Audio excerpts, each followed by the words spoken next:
Contractors, in this video, I'm going to talk about how we structure our pay, or not so much pay, but how we charge clients. Always a lot of questions in these groups of, how much you guys charging for this? How much you guys charging for that? Brian Adams here, the Contractors Contractor. Let's get down to business. Hey guys, oh man, got this little thing here, trying this. So, yeah. The whole, like, if you see the title of this, I put it in here before I push live. It's a title that toilet paper, eggs, and the price of rice in China.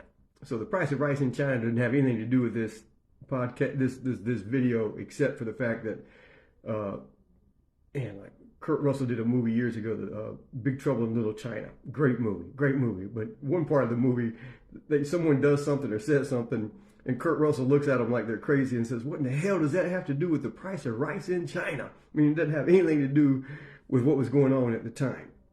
But this is, so during COVID, the price of toilet paper just skyrocketed, went through the roof, couldn't keep it on the shelves. Right now, eggs, I don't know, the wife tells me they used to be $3 something a dozen, now they're like $8 a dozen. You can't charge what we charge because your company isn't in the same position that we're in. And you don't have, like, you'll hear Courtney say a lot of times, it's like, there is no competition. You're only in competition with yourself. It's like running a business is like golf. I play golf every Friday with like 3 or 4 buddies of mine. Yeah, we play for like just bragging rights, a couple, quarters here and there, dollar greenies and that shit. But I'm not in competition with them. I'm in competition with myself. The only person I'm trying to beat is me in that golf course. So you can't. Your prices shouldn't have a lot to do with what other companies are charging. A little bit, right? So if someone's charging something to clean carpets or clean hardwood floors, refinish hardwood floors, if one company's charging $3, it's going to be pretty friggin' hard for you to charge $30. But you can charge more, and a lot of guys are going to be charging less. There's no winning when you race yourself or race other guys in your industry to the bottom. No one's going to win. But during COVID, man, I remember when they started talking about here in California, they were going to shut things down like they did over in Spain. And I'm like, man, no way. No, that's crazy. That's crazy talk. And sure enough, Governor Newsom's like, shutting it down. Nobody's leaving. And the guys that run the company are calling me going, hey man, were we not supposed to go to work tomorrow? And employees are calling me going, hey man, are the guys going to let us work? And it's like, I said, look man, until they arrest us on the way to the job site, we're working. And so for whatever reason, construction people were labeled as, like, I don't know, like it had to be there type of deal. And I guess if you're working on someone's house, you couldn't leave it unfinished or something for whatever reason. But I wasn't sure what was going to happen with the economy and work and all this other stuff. But for 2 years, it seems like the phone started ringing off the hook more than it ever has. I mean, for every one phone call we used to get, we were getting 4 phone calls. So we were just booked up, 3 crews just being booked up solid. And that's part of it right there. If you're booked up, that means you need to raise your prices right off the bat. So we were like, every 3 months, we were raising our prices another 15, sometimes 20%. Because people were saying yes. We were giving prices, people were saying yes. We'd book up for a month or two, and we're still bidding jobs, talking to people on the phone. We'd raise the price again. People say yes. And we're like, oh shit, how high can we raise these prices? So you were staying booked.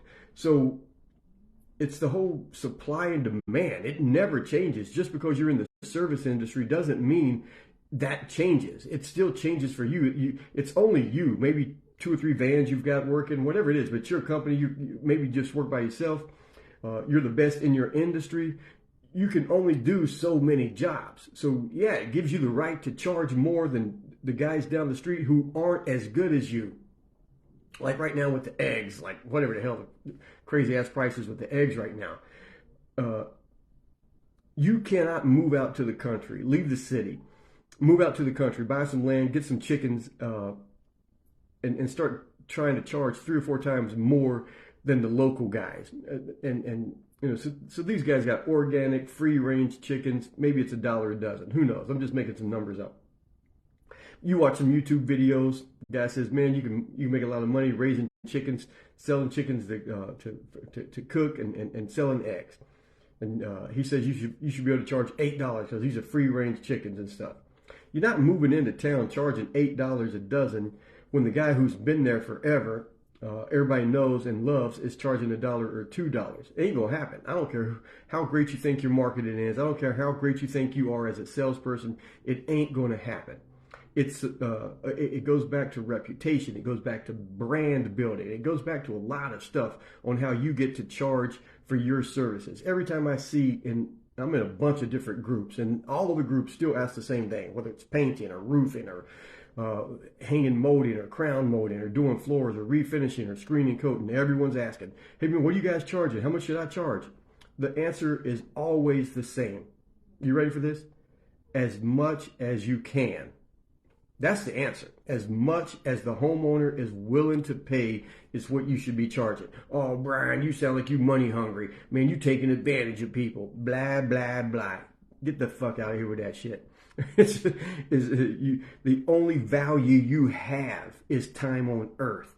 You cannot get it back. You need to get paid as much as you can, no matter what your service is, no matter what your industry is. Get as paid as much as you can. Now, that whole supply and demand, the toilet paper, the eggs, whatever it is, you have the confidence. If your company is getting 2 to 3 calls a day, and your competition or another company is only getting 2 or 3 calls a week, they're not going to be able to charge as much as you because you have more opportunity. You're in more demand. Same thing goes too, though. If you're getting 2 or 3 phone calls a week, so you get 5 calls a week, whatever it is, and maybe you're a good sales guy and one of those turns out to be a gig. That's 1 job a week. You can't charge what the guy down the street who's getting 5 to 6 jobs a week because he's in demand for whatever reason, whether it's the videos that he has online, whether he talks to clients, all of that stuff. It all plays a part. I'm telling you, man, running a business is like putting together a 1,000-piece jigsaw puzzle. Every piece of that puzzle is just as important as the next piece. Everything has to do with everything. It's just crazy. It's just, you can't just do one little area and think that that's going to do something to your business because all the other areas are screwed up. Everything is connected to everything.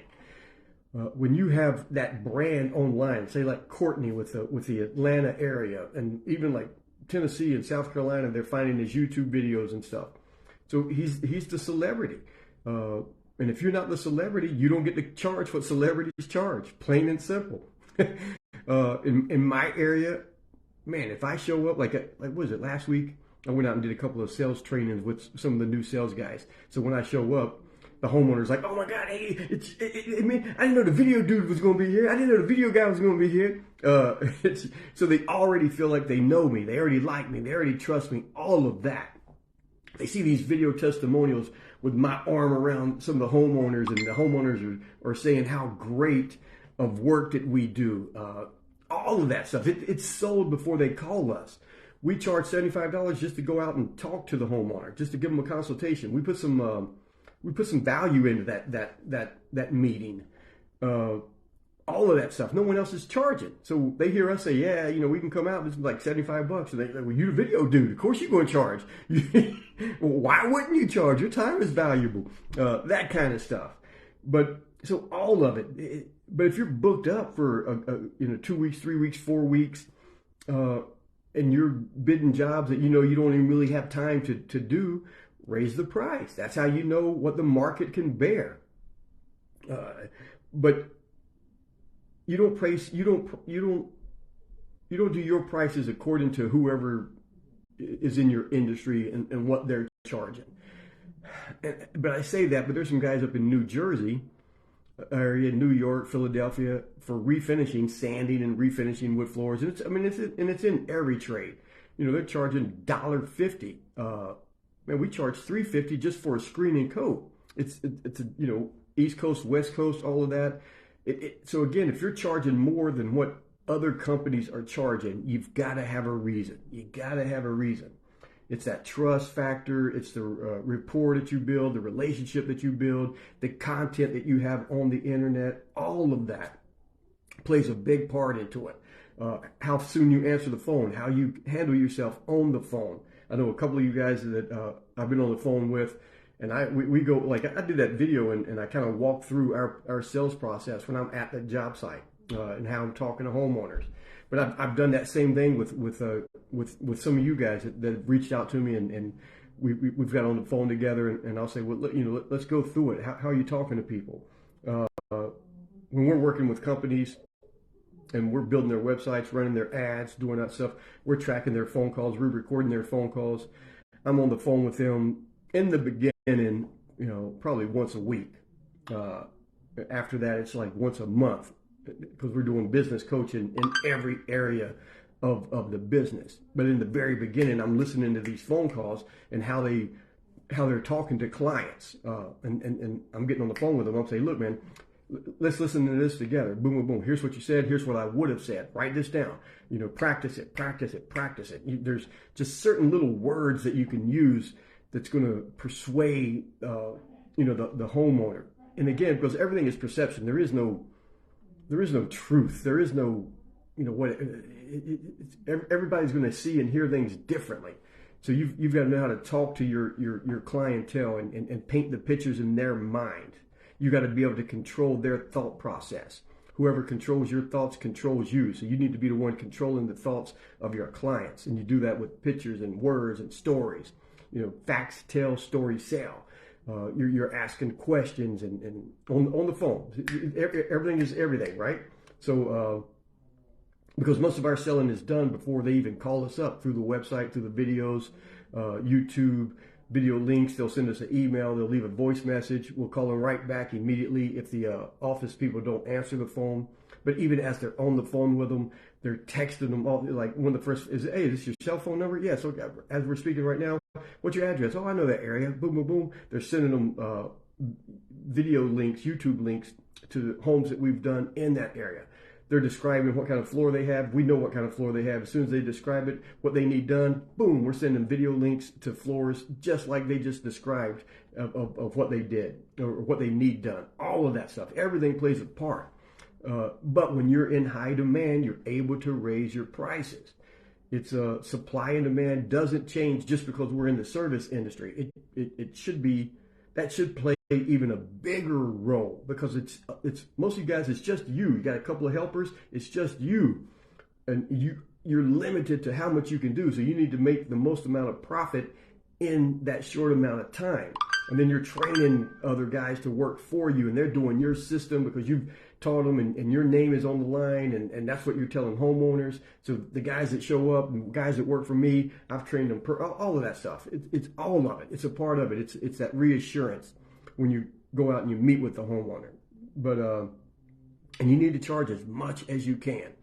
More profit, more profit, more profit means everything grows. You're able to pay your team members more. They're going to stay around longer. They see a future with you. That's how you hire guys. Is one of the main things that employees look for is the future with a company. And all of that is in your interviews, like, you know, getting off. This is supposed to be about prices. Raise your prices. It's the more phone calls you have coming in, and that's why when we work with a company, that's the first thing we do. We got to get that phone ringing. We got to get that phone ringing. Got to get that Google business listing up into the 3-pack. When they're clicking, they go to the website. That website's got to be building that relationship. It's got to be building that trust. It's got to be showing them the content, the how-to, all of that stuff, so that when they call them, the job is already sold. These websites have to pre-sell the new leads before they even call. Got to get that phone ringing. Once the phone is ringing, what good is the phone ringing if you can't communicate on the phone with them and close the deal right then and, you know, right there, or set up an appointment, get over there, get in front of them, all of that stuff. There's systems to all of this stuff, man. There's systems to everything. Some of it is in this is my book. for the hardwood flooring. If you're in any kind of industry, you should have your own book. So here's postcards that we used to send out after, like 2 weeks after the job. Thank you from Adams Hardwood Flooring. Man, I sold that company back in 2000. Yeah, but if you don't have a copy of this, send me a message. You don't get this, you got to buy this. The wife would kill me if I sent this out for free. But I will email you the ebook formula, and maybe even an audio book, or even their book, Do Facebook Ads Work? Because you got to get the phone ringing. You've got to have enough phone calls that you have the confidence to give the price that you know you need to give. And look, I'm not one of these guys who tell you, man, you give that price, and when they ask you to come down on your price, man, you stand your ground and you tell them to suck it and go to the next guy. That's not me. That's not me. No. My advice to everybody is there is nothing more important than you getting your ass up every day, leaving the house and coming home with a profit. Because if you stay home and you don't go out and come home with a profit, you ain't working, you ain't making no money, shit goes sideways real quick. And you're going to be behind the 8 ball trying to figure out how to borrow and beg from Peter to pay Paul and all of that stuff. And you end up making decisions from a scarcity mindset. And that's how you end up in trouble. You end up taking jobs that you know you shouldn't take. But it's like, you got to take it because there ain't no other work coming in. And you take the job that you know you shouldn't take. And man, you're in there for a day or maybe even a day and a half. And things ain't going the way it's supposed to be. The client ain't the kind of person you want to work with anyway. We've all been there. Trust me, we've been there. So these dudes ain't going to pay no matter. There's no way you can make them happy. Some people are only miserable making other people happy. And we all know people like that. But that's when you're in that scarcity mindset, because you need the job. You need the job. You got to say, I mean, you got to, whatever it takes. Homeowners, it's like a fish cut in the water. Sharks can smell it from miles away. And that's how you come across, even though you think you got it, man. You cool. I can do it, man. I'm a salesman. I can do this. Like, man, they trust me. They sense it. They sense it. But when you've got the phone is ringing 3, 4, 5 times a day, you got 3, 4 jobs a week coming in. You come across like it, man. You talk different. You educate the homeowner different. You give the price different. Our prices are high enough that I like to come down anyway. Just because I can, because I know everybody likes to get a little deal. We all like to get a deal. Man, there's a book called The Greatest Salesman in the World. Gerber, whatever. I'll put it in the comments. I'll look it up. But he's got the Guinness Book of Records for being the greatest salesman, car salesman dude. But and it's some of his sales tactics aren't mine. I'm a true believer of just being 100% honest, educate the homeowner, let them make the best decision that's best for them. In the long run, it will pay off. I've been in this industry for over 40 years. You don't get to do something for 40 years screwing people. So anyway, man, if you're watching this, no matter where you're watching it on my YouTube channel, click the button below, hit subscribe, hit the bell. Right now you're watching it live on Courtney's channel. So no matter where you're watching it, you want to copy that book, you got questions for me about business, reach out to us. We'll do anything we can to help you guys. I just want to see all of us do better. This industry has given me a life I never thought possible after quitting school at 16. So, man, bless you guys. Keep it up, brother. Keep it up.